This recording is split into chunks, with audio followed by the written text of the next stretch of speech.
Oi, gente, tudo bem? Meu nome é Juan Bertoluzzi Garcia e hoje eu vou falar um pouquinho sobre o artigo Efficient Parkinson's Disease Prediction Model Based on Random Forest Classification. Vamos começar falando um pouquinho sobre Abstract Introduction.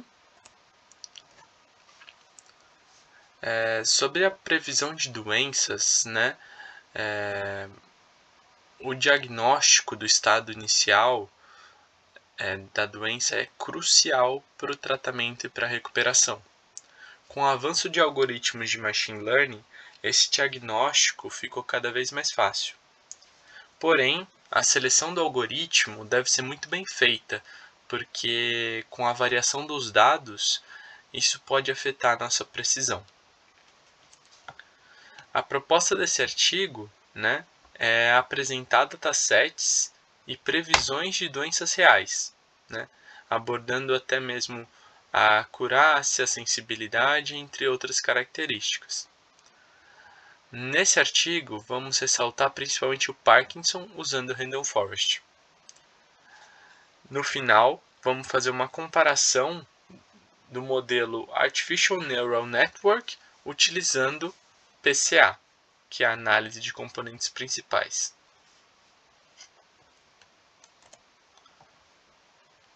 A OMS ressaltou 3 pontos primordiais relacionados a doenças crônicas. O primeiro ponto é que a principal causa de incapacidade e morte no mundo são relacionados a doenças crônicas. O segundo é que 83 milhões de pessoas nos Estados Unidos vão ter 3 doenças ou mais até 2023. Essas doenças ressaltadas são doenças crônicas. Além disso, nos Estados Unidos, os gastos anuais ultrapassam 10 mil dólares por ano por pessoa em relação a gastos com a saúde. Isso supera qualquer outro gasto com saúde no mundo. Isso gera uma perda econômica muito grande. Essas doenças, elas chegam a 71% das mortes do mundo. Por exemplo, em 2010 nós tivemos uma perda na produção econômica de 75% do PIB. Isso é um dado muito relevante em relação a mortes e a necessidade da prevenção e do diagnóstico dessas doenças o quanto antes possível.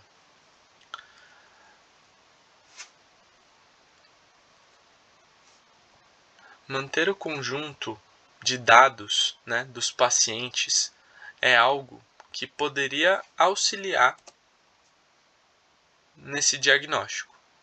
Porém, isso vem um problema, que são ter muitos dados redundantes, além disso, ter ausência de informações. A solução para isso seria a mineração, porém ela não é garantida, porque como tem vários registros que são preenchidos à mão, podem ter algum registro oneroso. O sistema de saúde, ele começou a ter um aumento dos dados dos pacientes, levando assim a ter uma sobrecarga no sistema, dificultando até mesmo a análise.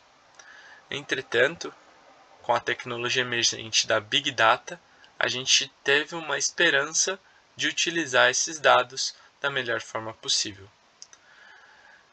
Já que a retenção desses dados é um passo crucial no diagnóstico do estado inicial de doenças crônicas, a gente tinha que achar um meio de utilizar essa Big Data, de utilizar esses registros da melhor maneira possível. Isso foi feito graças à evolução dos algoritmos de machine learning, que ajudam o setor médico a utilizar de maneira mais adequada a Big Data. Esses recursos de aprendizado de máquina, eles mudaram a saúde, foi uma revolução, melhorando o diagnóstico e até mesmo o tratamento. Vamos falar agora um pouquinho sobre o related work. Em relação ao related work, nós vamos analisar cenários de doenças. Esses dados vão ser dados reais utilizados. Nesse relatório, né, que nós vamos falar, ele vai ser utilizado e aplicado MapReduce para particionar os dados em estruturados e não estruturados, utilizando o método de Machine Learning Random Forest. Nesse meio, né, nós vamos ter uma alta precisão do Random Forest de 94,8%. Antes de entrarmos no mérito de falar da diabetes, eu acho que um ponto importante é que todos os dados utilizados são relatórios eletrônicos que podem até mesmo conter imagens de ressonâncias magnéticas e prescrições do paciente. Falando agora um pouquinho da diabetes, né, a gente consegue ter uma ideia de que o dataset que eles utilizaram foi o UCI Repository, né, que continha 768 registros reais. Ele tinha um histórico se o paciente teve um resultado positivo ou negativo no final. Os algoritmos que atingiram melhores épocas foram o Levenberg Marquardt, que foi o melhor de todos, porém o Random Forest também não deixou a desejar. O desempenho dos algoritmos não lineares foram melhores do que os lineares, sendo assim, é um dado muito importante e super em evidência na nossa execução. Doenças cardíacas. O dataset de doenças cardíacas saiu da Faculdade de Medicina da Universidade da Califórnia. Foi executado 4 modelos, incluindo o do Random Forest, com 566 registros reais. A precisão do Random Forest foi de 94%, e o artigo não fala em qual posição ele ficou. Para falarmos do terceiro, mas não menos importante, vamos falar um pouquinho sobre o K-means. O K-means é um algoritmo de mineração de dados que gera clustering, né? Ele particiona observações dentre os grupos e cria novos grupos de observação.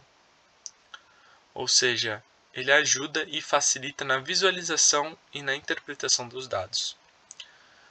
No próximo cenário que nós vamos ver, a gente vai usar o K-means junto com o PCA, que auxilia também no procedimento de transformação ortogonal, para converter um conjunto de observações de variáveis. Ele encontra, né, uma direção de maior variação da dimensão e projeta um subespaço com menos dimensões. Isso é a função do PCA.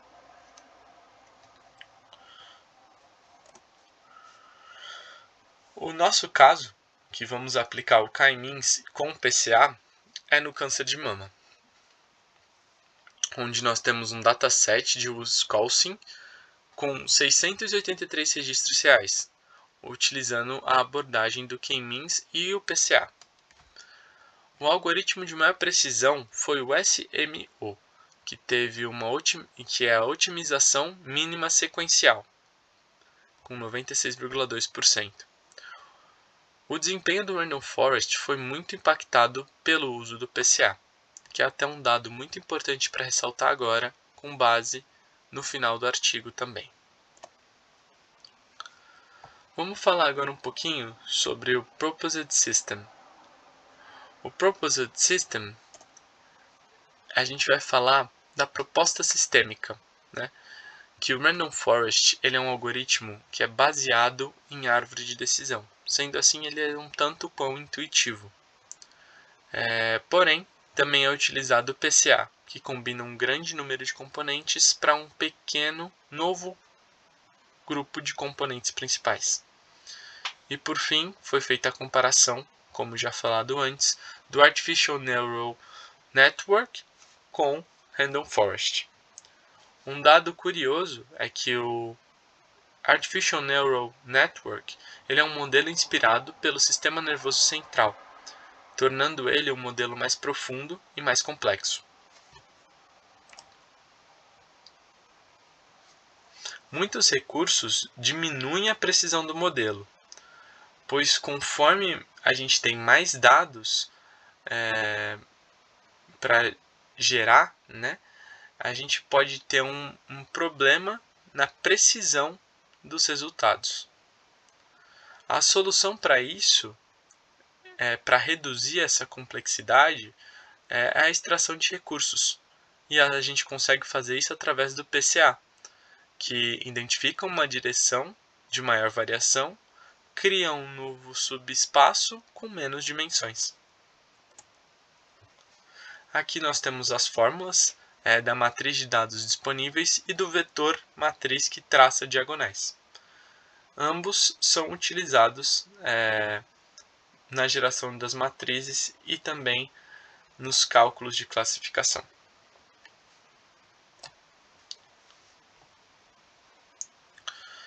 Agora falando um pouquinho do treinamento da rede, Network Training, a gente vai falar rapidinho, novamente, sobre o Random Forest, dando um overview de como são feitas as funcionalidades dele. Por exemplo, o Random Forest é um algoritmo supervisionado, onde ele acontece através de votações e escolhas. Para isso, ele precisa de muito aprendizado. Ele é um algoritmo que ele simula decisões como humanos. Então ele precisa aprender as coisas, né? Então, para esse aprendizado, precisa ter uma quantidade enorme de informações em seu conjunto de treinamento. Depois de aprender com o conjunto de treinamento, o Random Forest é capaz de processar essas informações e classificar o conjunto de dados fornecidos em classes, votando na mais assertiva. Aqui nós temos um modelo inspirado no Random Forest, onde a gente mostra o dataset até a votação final. Então a gente consegue ver a parte de pré-processamento, feature elimination, treinamento da data, até mesmo as decisions tree, as predições e as votações.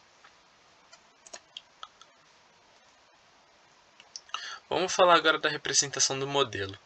Como o Random Forest é um modelo intuitivo, porque ele é criado através de árvores de decisões, que gera uma sequência de consultas binárias, né, para as classes, e além disso ele faz a categorização, que já é algo que o ser humano está habituado a entender, né? Cada árvore vota na classe mais assertiva. E quanto mais nós temos, né? Ou seja, quanto mais respostas, quanto mais ramificações, nós vamos ter uma redução de alta ordem, que isso seria a impureza Gini. Aqui nós temos, antes de entrar no mérito da impureza Gini, nós temos aqui uma amostra de como funciona a questão da árvore no Random Forest.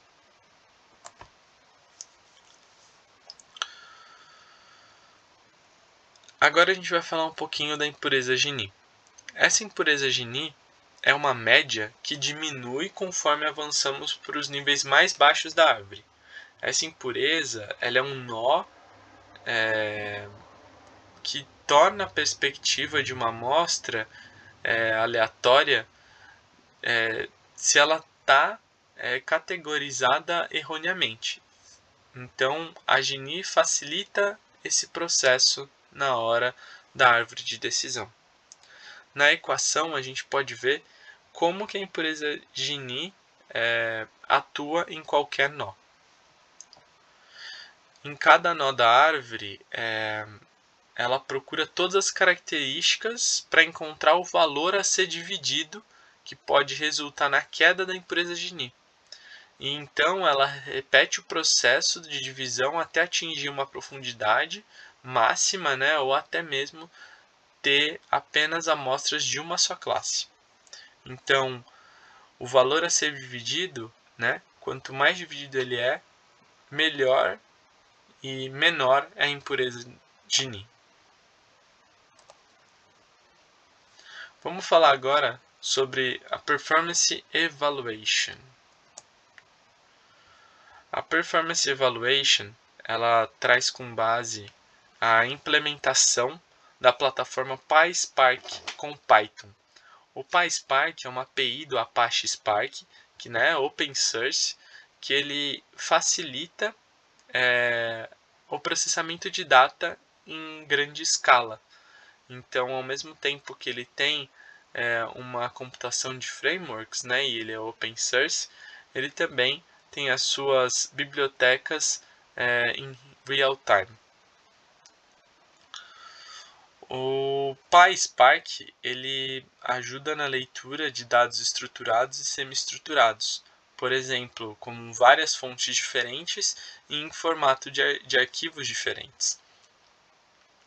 O dataset que foi utilizado nesse estudo relacionado ao Parkinson, que nós vamos entrar agora, é da Universidade da Califórnia, que tem várias características multivariadas. As amostras são de pacientes de 33 a 87 anos com Parkinson e que contém 754 atributos.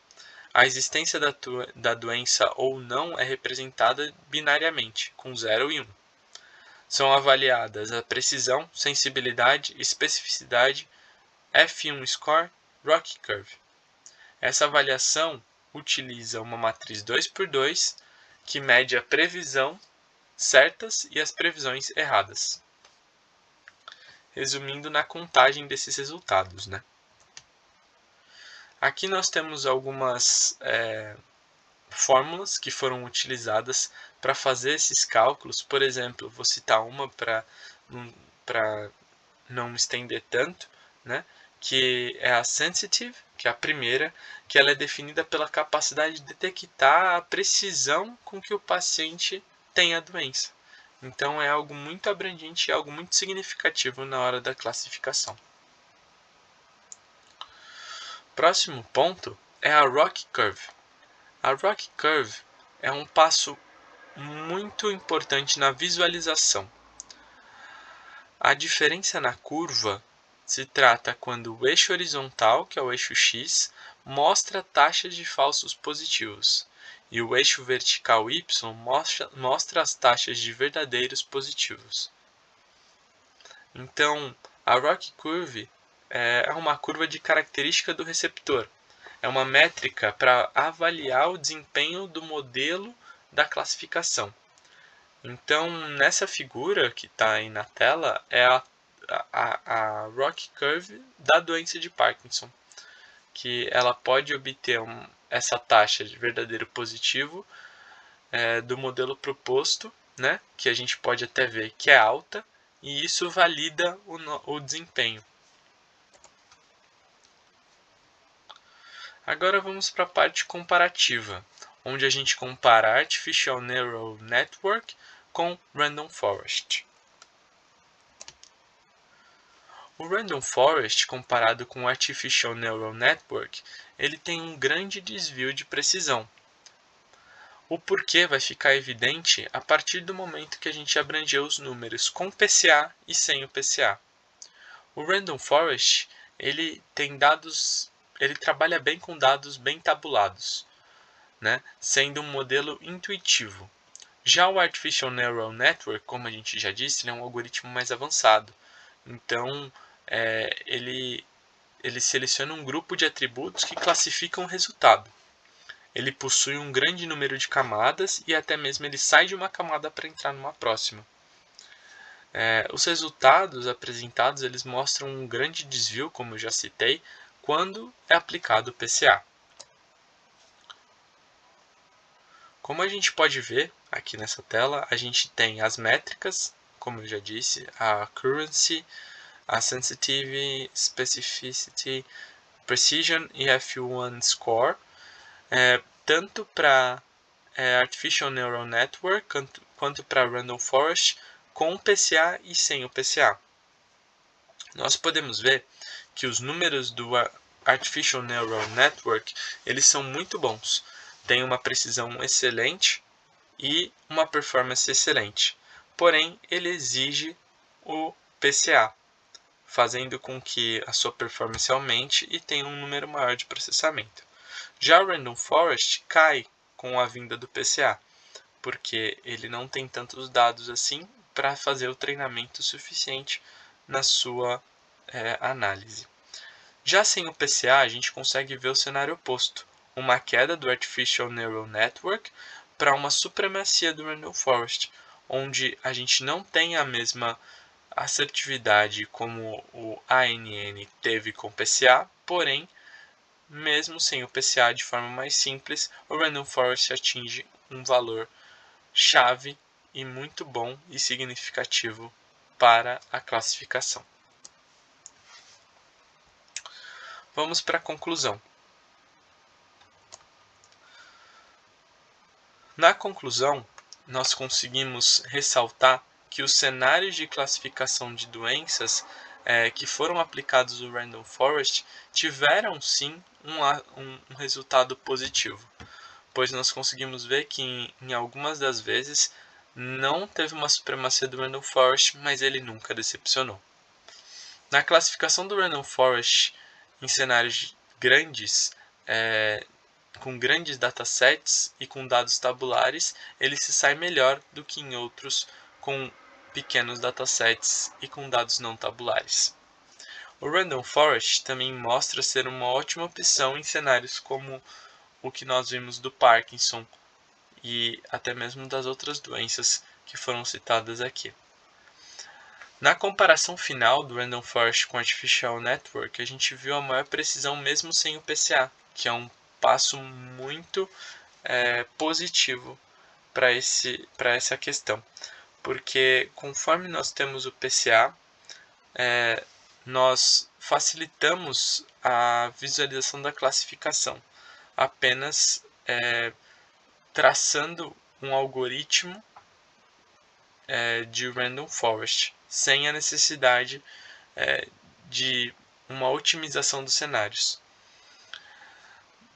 Nesse artigo, nós utilizamos apenas uma validação e uma comparação com o Random Forest no final. Entretanto, poderiam ter feito outras simultaneamente. De conclusões finais em relação ao artigo, eu acredito que tem muitos pontos que o artigo não é abrangente, ele não ressalta pontos que eram extremamente necessários e muitas vezes deixa informações incompletas na hora de apresentar os resultados e as informações. E por hoje é só, pessoal.